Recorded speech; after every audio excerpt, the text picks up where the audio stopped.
What's going on, guys, and welcome back to WWE Network and Chill, where every single week I, Graham G.S.M. Matthews, break down all the original content I watch on the WWE Network. Today we're talking the latest installment of WWE Untold, called the Failed Relaunch of WCW. This aired back on Saturday, the same day as Double or Nothing, so I'm not surprised this got zero coverage. They really should have waited to air it until after Raw on Monday last night. Instead, they aired a new episode of Ride Along, which was good, and I'll talk about it here on Network and Chill on Friday. But this was way better. This was way more enlightening. A lot of this is stuff that people already knew, but by and large, some of this was new information for me and really was overall a great, entertaining edition of this great show. I think a lot of people don't really give the show the attention it deserves. I feel like, again, it kind of flies under the radar. The first 3 episodes were uploaded at random on the network months ago, and then the Sting one went up over WrestleMania 35 weekend, so that also kind of flew under the radar. But the funny thing about this episode is that it actually aired the same day, like I said, Saturday, as StarCast, where I actually met Eric Bischoff. So, I mean, that was in the morning of Saturday. I didn't watch this until just this morning, fucking Tuesday morning, so had I watched this at the time, it would have been cool to discuss it with him. But yeah, I got to meet Eric Bischoff on Saturday, the same day this special aired. It was a great experience. The guy's awesome. But anyway, the failed relaunch of WCW, and of course, they've talked about the Attitude Era ad nauseum with WWE on the network. They had the fucking Monday Night War show on the network years ago, which maybe at some point I'll rewatch and review it here for Network and Chill at some point. But yeah, they're not talking about the Attitude Era specifically. They're not talking about how WWE bought out WCW and the invasion, which was all well and good. They're not even talking about the rise and fall of WCW. Again, all these things are very well documented, and we've heard them we've heard them 1,000 times over. We've heard about these things so many fucking times over the years. And this is a different take on it, talking about how WCW was almost relaunched. Not under the WWE banner, that's what I thought this was about. I thought this was about how WWE, when they bought WCW, they almost debuted an all-new show for WCW. I think WCW, not that they would have debuted a new show, but I think they would have taken over SmackDown, or rather, they would have taken over Nitro, or Raw rather, made that Nitro, made that their home, and then SmackDown would have been the WWE show on Thursdays. That's not what the show is about. That never even was once mentioned on this episode. Rather, this was about how when WCW was going under in the late 90s, early 2000s, Eric Bischoff had set up a deal to take over WCW, and had he done so, who knows if WCW would still be here today. So we kick off the special with Bischoff saying, "It was one of the most exciting times of my professional life." They talked about how, again, this is a quick overview of the episode before they actually get into it from the beginning. But they mention how, and we hear from various people, Jeff Jarrett, Eric Bischoff, Booker T, Shane Helms, some Turner executives, a lot of great people here. Never once Ted Turner himself, which I don't think we've heard from him on a WWE Network show ever. I don't think they've ever been able to get him to do an interview. I don't think he's ever wanted to do an interview. I don't know what the story is there, but it would be interesting to hear from Ted Turner at some point about this whole, the WCW thing all these years later. But nonetheless, they talk about how things took a different turn when Bischoff stepped away, and they brought in Vince Russo to oversee creative instead. Morale was very low at that point, and they had a Big Bang event scheduled for May 6th, 2001, where Bischoff would take over the company, and they would relaunch WCW as a whole new entity. So to start from the beginning here, that was a quick overview of what this episode is about. To start from the beginning, they talk about how Bischoff met with Time Warner in 1998 about changes being made to the product. They were at an all-time high, ratings were great, but there needed to be changes. So he met with Time Warner to discuss what these changes would be and the changes that the company would soon undergo. And that was when the real downward spiral began for WCW. In September of 1999, Bischoff was relieved of his duties as the president of WCW, therefore leading to Vince Russo being brought in, and now he was at the helm of everything WCW, creative especially. So it took Turner all of 3 months to realize that they made a mistake after the show was fucking atrocious, and a lot of the creative decisions that Russo made were downright deplorable. And I think a big reason why he was appointed to the head of creative to begin with was because, as Bischoff said here, he was able to kind of, I don't know if convince is the right word as much as manipulate would be, Time Warner officials that he was the real reason why WWE, not WCW, kind of experienced the resurgence of sorts creatively with the beginning of the Attitude Era and their kind of the rebirth of their own product. So he was like, oh, if I could do it for WWE, I could do it for WCW too.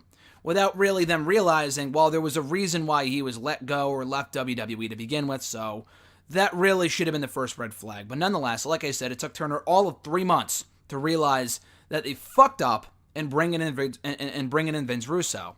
So therefore, Bischoff agreed to come back and oversee creative again. But it wasn't the same company that he loved years ago. It wasn't the same company that he loved in 1998. Now it's 1999, 2000. I think it's about 2000, early 2000 by this point. It's not the same WCW.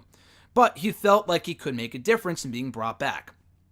Booker T, on the other hand, kind of felt at that point the company he kind of knew was going under. He saw the writing on the wall. The creative sucked. The morale in the company was atrocious. The company was in really, really poor shape. So Bischoff, kind of seeing again that the company was going under, convinced Time Warner to sell him the company. Booker felt like, and again, he was one of the biggest parts of this episode of Untold, hearing from him and from a talent perspective. He said even if Bischoff took over at that point, it would have been a lost cause. The damage was done. It was damaged goods.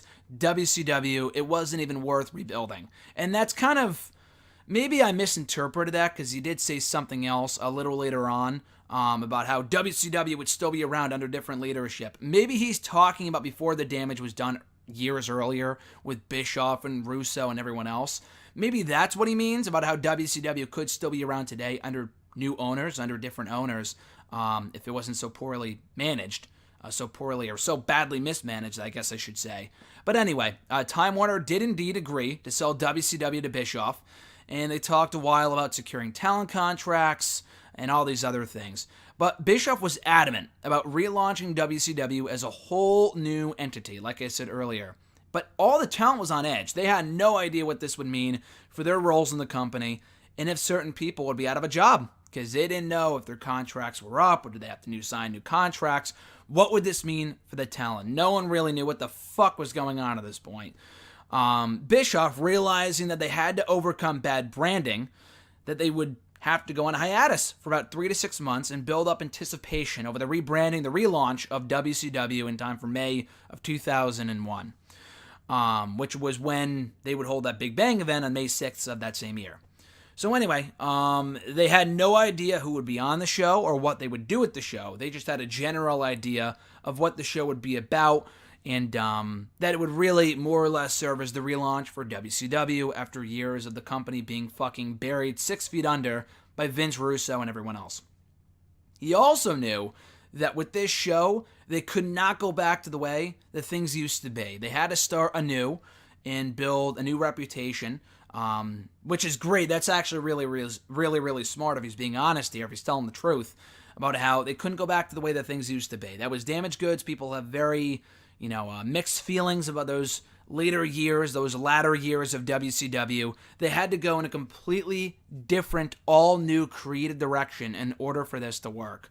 One of the Turner officials, I believe it was Brad, I forgot his last name, but he was a Turner official at the time, mentioned here that the show, the Big Bang pay-per-view, would have been held at the Hard Rock. Shane Helms thought the name was terrible. He was like, by calling it the Big Bang, essentially what you're saying is that the Big Bang was created from nothing, and obviously it launched, it served as the beginning of the universe. For those that aren't really familiar with what the Big Bang is, if you're not, you've probably been living under a rock for all these years, but that's what the Big Bang was. It was created out of nothing, and it created the universe that we live in today. Shane Helms thought that was a big slap in the face to WCW, because it was a turning point for the company, but really, in calling it the Big Bang, what they mean is that WCW was nothing before. The last number of years of what WCW has become meant absolutely nothing, which, for the latter years that would make sense, but what about the prior years of what WCW used to be? The Big Bang would seem to mean that they would reset all the storylines, their entire roster, and I guess which would make sense if Bischoff was calling it an entirely new entity, which again I guess would make sense, but Shane Helms thought, okay, what about all the hard work that we put in to making WCW into what it is today? Despite the bad booking, the awful creative, we shouldn't ignore the past. So I kind of see where he's coming from with that. They also discussed, Bischoff specifically, all the officials involved in the process at that time. They went over who they would be able to keep, who they'd be able to afford for this new relaunch of WCW. Bischoff talked about how fans miss WCW, and his goal in relaunching the company was to get those fans back. And if that sounds familiar, it sounds a lot like what WWE is doing today, by fucking trotting out The Undertaker, Goldberg, Stone Cold Steve Austin, all these other people to bring back those lapsed fans, those fans that stopped watching years ago. But the fact of the matter is, they're not coming back. WWE did so much damage, as did WCW, that those fans were never coming back. They stopped watching, and there was no looking back. They just moved forward with their lives and weren't going to become wrestling fans, weren't going to, return to wrestling ever again. And yeah, there's a lot of people who stopped watching years ago and were drawn back in due to a great, storyline or a superstar or a feud or an angle, whatever. That wasn't the case with most fans. Bischoff talked about how absence makes the heart grow fonder, which is true, and he feels like that tactic would have gotten those fans back. And going away for 3 to 6 months, those fans would be like, oh, damn, I miss WCW. I'm excited to see what they could do to kind of reinvent themselves, and that would bring those people back. I don't know if that would have worked, but it's a smart idea in theory. Bischoff, at that time, everything was going well. Like I said, Time Warner had already agreed to sell him the company. And he knew with this new relaunch of WCW, he would be busier than ever, and that he wouldn't have time for family. So, in the wake of the news that he was getting WCW all to himself, he flew his family out to Hawaii. He went with them. And while he was there, he was, having a good time with the family and whatnot. He got a call saying that it was done. And he started celebrating. Oh, the deal is done. I got WCW. I'm super excited. Then he was, told it was clarified. No. It's done. WCW is over. Like, we're not moving forward with it. It's finished. And the deal, which was 10 years for WCW to get a 2-hour time slot, I think on TBS, if I'm not mistaken. It was a 2-hour time slot on TBS on Wednesdays. It fell through. He was told that it was off the table, that a time slot on Wednesdays for that period of time, it wasn't happening. The new person who would come in to take over Turner, if those are the right words to use, but even if not, this is the person who had the most power to decide if WCW would live or die. And they decided, no, we don't want it on our network. We don't want fucking WCW. Sorry, it's done. Mere weeks later, WWE bought out WCW, and then the Big Bang pay-per-view that they had scheduled for May 6th was officially canceled. The talent had no idea what was going on. They got more details as it got closer that Vince McMahon had purchased WCW and what was going on with them and their talent contracts. They decided that they wanted to go out with a bang for their last show, held in, I think, Panama City, or, it was one of those, like, spring break-like shows, which is where the last Nitro was. So one of the writers, who Jeremy Borash, who had worked for WCW, which I actually never knew, and that's probably just a me thing that I had never known that before this special, he talked about how one of the writers that he worked closely with wanted to go out with a bang in the sense that he wanted to do something to really, again, create and generate excitement. So his grand idea was for when Shane McMahon went out to the ring to announce that he had bought out WCW, that WCW was his, that this guy would run out there and tackle Shane McMahon. And no one would stop him because everyone already knew who he was, and they thought it would be part of the storyline. And it really was not until Shane was in the ring and right before it was going to happen that Borash told him, don't do it, you're going to regret it, it would be a stupid thing to do. And the guy ultimately did not go through with it, obviously. Borash said it was about like a 49 to 51 chance, or 51 to 49 chance rather, that he would do it. Had he not told him that, who knows what would have happened and how much it would have changed the course of history. Probably not all that much, but if only for a little bit in those few moments when Shane McMahon was out in the ring on that episode of Nitro. Bischoff said the right thing happened. He said the absolute best thing could have happened with WWE taking over WCW. Because I don't know if even Bischoff knew how prosperous the company would have been under his leadership if if Time Warner didn't buy it out. Booker thinks, like I said earlier, WCW could still be around today if it was managed better, which is probably an accurate statement to make. Jeff Jarrett said TNA. He actually named by the actual initials. He said the words TNA. He said TNA was born out of a lot of lake time in 2001. After WCW went under, he spent a lot of time to himself by the lake thinking about what was next.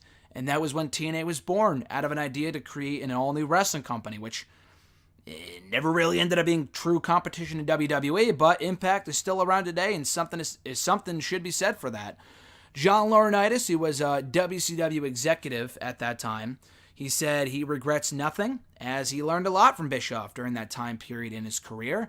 And Bischoff closes out the special by saying that Nitro still lives on to this day through the WWE Network, and still to this day he has 12, 14-year-olds come up to him saying, hey, I'm a big fan of yours, and obviously they weren't even alive when Nitro was around back in the 90s and early 2000s. But these people know of Nitro through the WWE Network, and Bischoff is still, associated with WWE to a degree, not as an on-air character anymore, and he hasn't been for over a decade and a half, nearly a decade and a half since 2005, but he is brought in from time to time to do the anniversary shows and to do podcasts and stuff like that. So I thought that was a good note to end on, but that was the untold history of the failed relaunch of WCW. I really enjoyed the special, again, at least for me personally. I knew about how WCW almost relaunched in 2001 when Bischoff took ownership of it.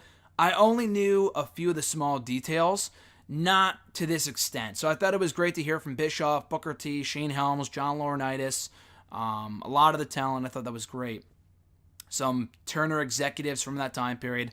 This was a really good watch, so be sure to check it out on the WCW network, on the WWE network. Could you imagine? The WWE network, it's under the originals category, aired on Saturday, so be sure to check it out at your leisure. That being said, folks, thank you for checking out the video. As always, I appreciate it. Be sure to like the video, drop a comment, share the video, and subscribe to the channel for more content. If you haven't already checked them out, be sure to check out all the videos they took at Double or Nothing on Saturday, including Jon Moxley's debut, the entrances of Chris Jericho, Kenny Omega, the Young Bucks, the Lucha Bros, so on and so forth. The videos are now available here on the channel. So until next time, guys, like I said at the start of this show, I should be back on Friday with a new Network and Chill, reviewing the latest episode of Ride Along called Delicious Detour with Mandy Rose, Sonya Deville, Lana, and Rusev. A very entertaining episode, to say the least. So stay tuned for that on Friday. Until then, guys, have a great rest of your week. I'm Graham G.S. Matthews, and I'll catch your ass down the road.